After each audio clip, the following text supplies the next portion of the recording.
ओम शांति। 12 नवंबर 2025 के ईश्वरीय महावाक्य।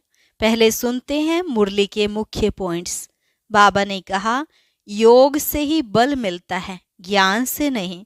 इस समय तुम बच्चे योग बल से विश्व की बादशाही पाते हो।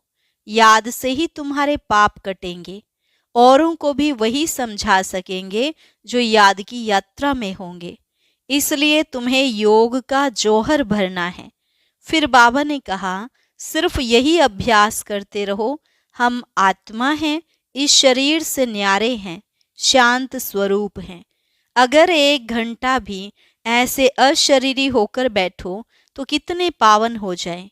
नंबर 1 पावन बनना है तो यह गुप्त पुरुषार्थ करो। रोज डायरी में अपना चार्ट रखो। बाप तो रास्ता बताते हैं, तुम्हें अपने ऊपर रहम व कृपा स्वयं ही करनी है। लास्ट में बाबा ने कहा, ड्रामा अनुसार जिन्होंने कल्प पहले बीज बोया है, वर्षा पाया है, वह आपे ही सहयोग करेंगे। तुम कोई भी काम के लिए किसी से मांगो नहीं, कोई नहीं करेगा तो नहीं पाएगा। और अब सुनते हैं महावाक्यों को विस्तार से। मुरली का सार। मीठे बच्चे, तुम ड्रामा के खेल को जानते हो, इसलिए शुक्रिया मानने की भी बात नहीं है। प्रश्न, सर्विसेबल बच्चों में कौन सी आदत बिल्कुल नहीं होनी चाहिए? उत्तर, मांगने की। तुम्हें बाप से आशीर्वाद या कृपा आदि मांगने की जरूरत नहीं है। तुम किसी से पैसा भी नहीं मांग सकते। मांगने से मरना भला। तुम जानते हो, ड्रामा अनुसार कल्प पहले जिन्होंने बीज बोया होगा वह बोएंगे। जिनको अपना भविष्य पद ऊंच बनाना होगा वह जरूर सहयोगी बनेंगे। तुम्हारा काम है सर्विस करना। तुम किसी से कुछ मांग नहीं सकते। भक्ति में मांगना होता, ज्ञान में नहीं। गीत। मुझको सहारा देने वाले, दिल कहे तेरा शुक्रिया। ओम शांति। यह बच्चों के अंदर से शुक्रिया अक्षर बाप टीचर गुरु के लिए नहीं निकल सकता, क्योंकि बच्चे जानते हैं यह खेल बना हुआ है, शुक्रिया आदि की बात नहीं है। यह भी बच्चे जानते हैं ड्रामा अनुसार। ड्रामा अक्षर भी तुम बच्चों की बुद्धि में आता है। खेल अक्षर कहने से ही सारा खेल तुम्हारी बुद्धि में आ जाता है। गोया स्वदर्शन चक्रधारी तुम आपे ही बन जाते हो। तीनों लोक भी तुम्हारी बुद्धि में आ जाते हैं। मूल वतन, सूक्ष्म वतन, स्थूल वतन। यह भी जानते हो अब खेल पूरा होता है। बाप आकर तुमको त्रिकालदर्शी बनाते हैं। तीनों कालों, तीनों लोकों, आदि मध्य अंत का राज समझाते हैं। काल समय को कहा जाता है। यह सब बातें नोट करने बिगर याद नहीं रह सकती। तुम बच्चे तो बहुत पॉइंट्स भूल जाते हो। ड्रामा के ड्यूरेशन को भी तुम जानते हो। तुम त्रिनेत्री त्रिकालदर्शी बनते हो। ज्ञान का तीसरा नेत्र मिल जाता है। सबसे बड़ी बात है कि तुम आस्तिक बन जाते हो, नहीं तो निधन के थे। यह ज्ञान तुम बच्चों को मिल रहा है। स्टूडेंट की बुद्धि में सदैव नॉलेज मंथन होती है। यह भी नॉलेज है ना। ऊंच ते ऊंच बाप ही नॉलेज देते हैं ड्रामा अनुसार। ड्रामा अक्षर भी तुम्हारे मुख से निकल सकता है। सो भी जो बच्चे सर्विस में तत्पर रहते हैं। अभी तुम जानते हो हम ऑर्फन थे, अब बेहद का बाप धनी मिला है तो धन के बने हैं। पहले तुम बेहद के ऑर्फन थे। बेहद का बाप बेहद का सुख देने वाला है, और कोई बाप नहीं जो ऐसा सुख देता हो। नई दुनिया और पुरानी दुनिया, यह सब तुम बच्चों की बुद्धि में है, परंतु औरों को भी यथार्थ रीति समझाएं, इस ईश्वरीय धंधे में लग जाएं। हरेक के सरकमस्टांस अपने अपने होते हैं। समझा भी वही सकेंगे जो याद की यात्रा में होंगे। याद से बल मिलता है ना। बाप है ही जौहरदार तलवार। तुम बच्चों को जौहर भरना है। योग बल से विश्व की बादशाही पाते हो। योग से बल मिलता, ज्ञान से नहीं। बच्चों को समझाया है नॉलेज सोर्स ऑफ इनकम है। योग को बल कहा जाता है। रात दिन का फर्क है। अब योग अच्छा या ज्ञान अच्छा? योग ही नामी ग्रामी है। योग अर्थात बाप की याद। बाप कहते हैं इस याद से ही तुम्हारे पाप कट जाएंगे। इस पर ही बाप जोर देते हैं। ज्ञान तो सहज है। भगवान उवाच, मैं तुमको सहज ज्ञान सुनाता हूँ। 84 के चक्र का ज्ञान सुनाता हूँ। उसमें सब आ जाता है। हिस्ट्री ज्योग्राफी है ना। ज्ञान और योग दोनों हैं सेकंड का काम। बस हम आत्मा हैं, हमको बाप को याद करना है। इसमें मेहनत है। याद की यात्रा में रहने से शरीर की जैसे विस्मृति हो जाती है। घंटा भर भी ऐसे अशरीरी होकर बैठो तो कितने पावन हो जाएं। मनुष्य रात को कोई 6 कोई 8 घंटा नींद करते हैं तो अशरीरी हो जाते हैं ना। उस समय में कोई विकर्म नहीं होता है। आत्मा थक कर सो जाती है। ऐसे भी नहीं कोई पाप विनाश होते हैं, नहीं। वह है नींद। विकर्म कोई होता नहीं है। नींद ना करें तो पाप ही करते रहेंगे। तो नींद भी एक बचाव है। सारा दिन सर्विस कर आत्मा कहती है मैं अब सोता हूँ, अशरीरी बन जाता हूँ।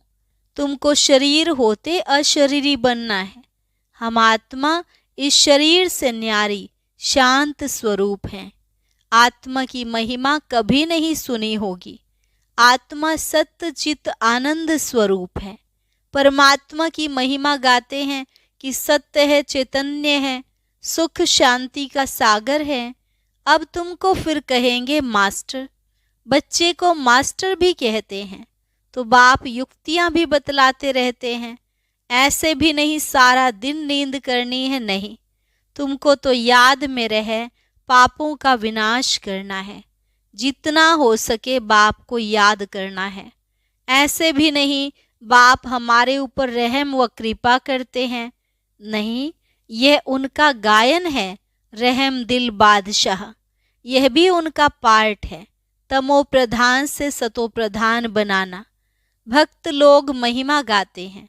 तुम्हें सिर्फ महिमा नहीं गानी है। यह गीत आदि भी दिन प्रतिदिन बंद होते जाते हैं। स्कूल में कभी गीत होते हैं क्या? बच्चे शांति में बैठे रहते हैं। टीचर आता है तो उठकर खड़े हो जाते हैं, फिर बैठते हैं। यह बाप कहते हैं मुझे तो पार्ट मिला हुआ है पढ़ाने का, सो तो पढ़ाना ही है। तुम बच्चों को उठने की दरकार नहीं। आत्मा को बैठ सुनना है। तुम्हारी बात ही सारी दुनिया से न्यारी है। बच्चों को कहेंगे क्या तुम उठो?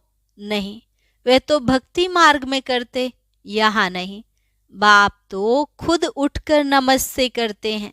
स्कूल में अगर बच्चे देरी से आते हैं तो टीचर या तो रूल बनाएंगे या बाहर में खड़ा कर देंगे, इसलिए डर रहता है टाइम पर पहुंचने का।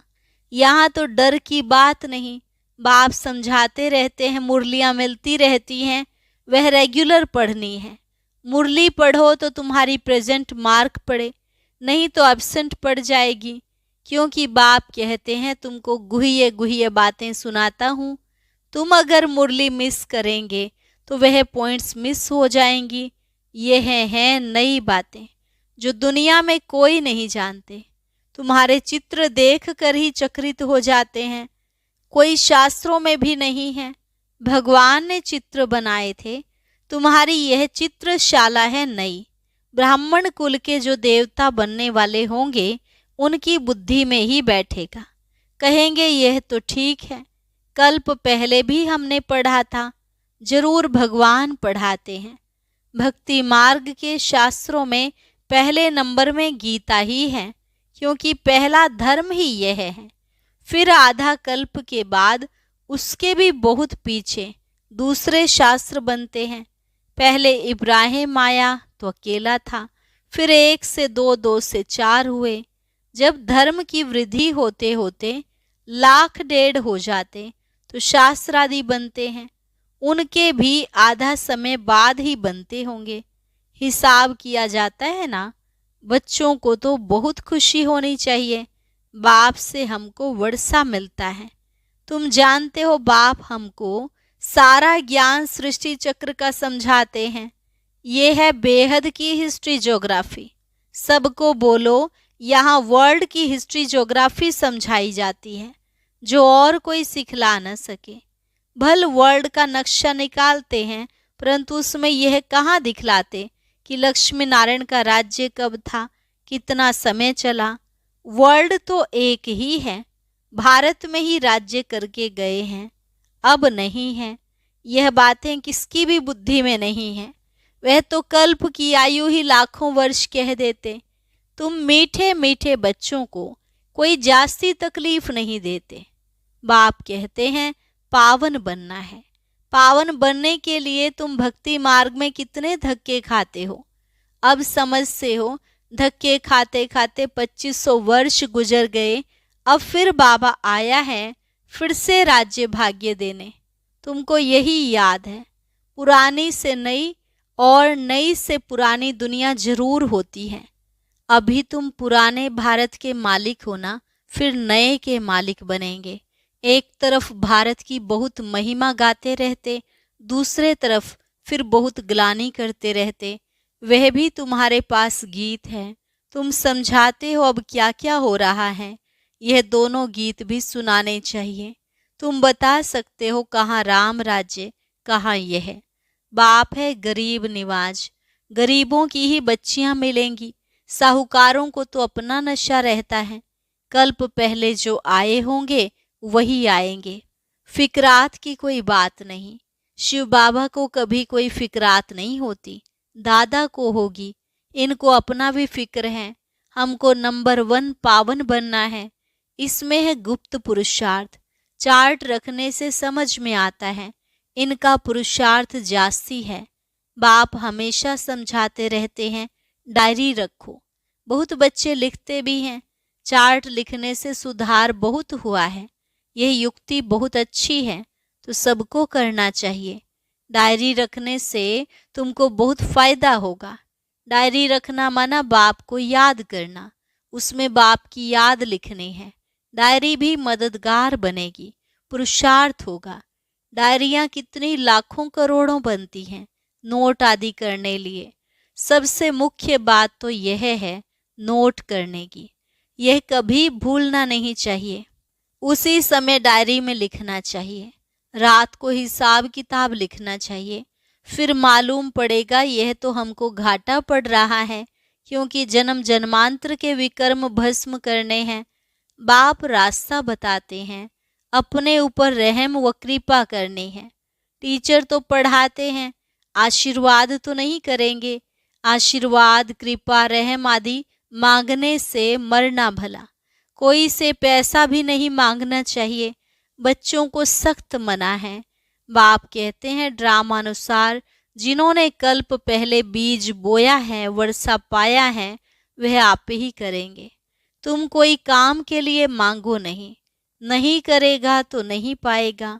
मनुष्य दान पुण्य करते हैं तो रिटर्न में मिलता है ना। राजा के घर व साहूकार के पास जन्म होता है।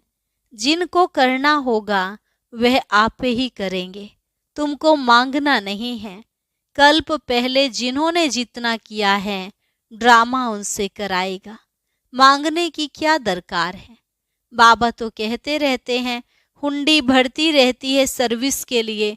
हम बच्चों को थोड़े ही कहेंगे पैसा दो।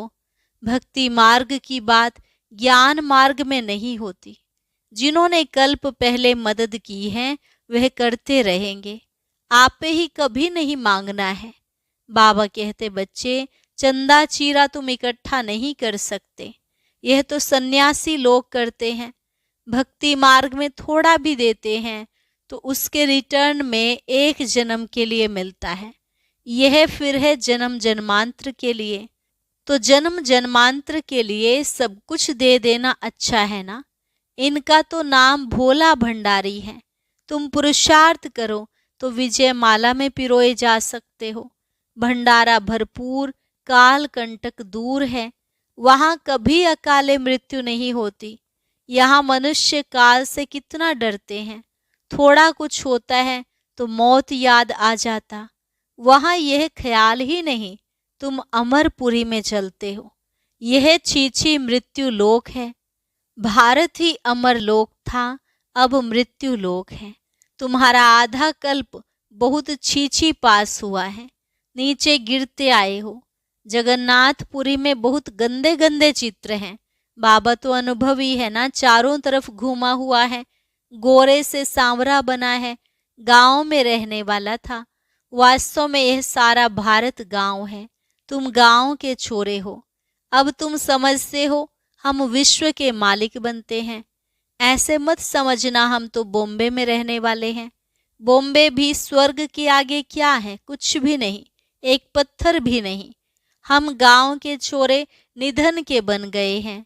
अब फिर हम स्वर्ग के मालिक बन रहे हैं तो खुशी रहनी चाहिए।